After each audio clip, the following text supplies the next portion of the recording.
I'm Rachel Gable. I'm the assistant editor of the Fence Post magazine, and this is your fair cattle markets update for the 5th of August. The North American Meat Institute is urging the Commonwealth of Massachusetts to delay enforcement of some new animal confinement laws. In a statement, they asked that the elephant in the room be addressed. They said the Attorney General was to promulgate rules and regulations for the implementation of this act on or before January 1st of 2020, which has not yet been done. 19 months later and counting, the Attorney General has not met that deadline. They said simple equity demands that the agency delay enforcement of the act so veal calf producers, hog farmers, packer processors, and the rest of the supply chain has time to understand and comply with the rules that have not yet been published. So the regulatory compliance is going to require the veal and pork industry to make some changes, and they will have to divert some resources to keep track of what is similar to California's Proposition 12. There's some rather burdensome compliance paperwork.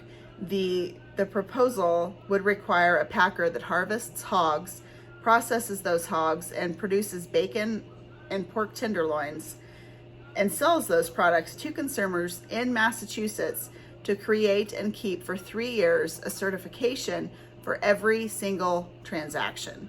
So a bit burdensome for producers, certainly, and they'll have to make some big changes to be in compliance. And there's also some rules that have not been promulgated by the Attorney General that the rules aren't even there. They haven't been published, so there's no way.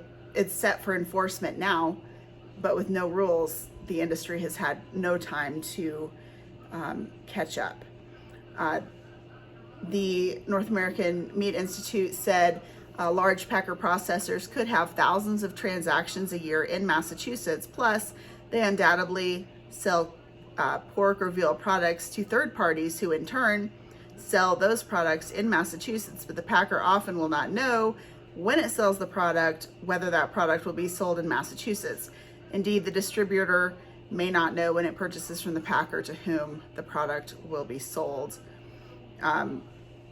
The Meat Institute had said that rather than mandating individual certifications for every transaction, the agency should implement a simple outcome-based requirement. The seller would supply the purchaser with a guarantee, certification, or other information to demonstrate that the animals or products are compliant. It reminds me a little bit of the egg bill that was passed, I believe in 2020 in Colorado, that requires, similar to California law, that eggs by 2024 here, I believe 2025, have to come from a free range environment. Well, there's a lot of packaging and record keeping and resources that are going to have to, maybe not additional, but they'll have to be kind of rerouted. So it'll be interesting to see if the Commonwealth of Massachusetts will do that. I was digging into that a little bit, and they have quite a bit on the books as far as animal cruelty to animals sorts of laws. So it's interesting. So at any rate, I hope you're having a great week. I'm Rachel Gable, and this is your Fair Cattle Markets update for the 5th of August. See you soon.